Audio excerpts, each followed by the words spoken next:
ඉඳලා නේ මෙයා පාත් උනේ.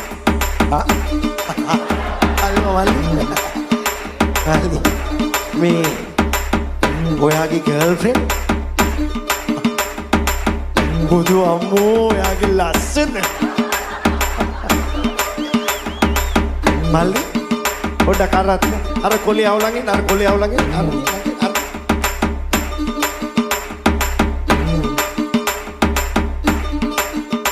Penny කොමඩු ගෙඩිය කැකිරි පළුව Penny කොමඩු ගෙඩිය කැකිරි පළුව සුන්දර ගම්මානේ මගේ හිමුටු මිටිය මිහිරි මැණික හිමුටු මිටිය මිහිරි මැණික අති සුන්දර දීපේ Penny කොමඩු ගෙඩිය කැකිරි පළුව Penny කොමඩු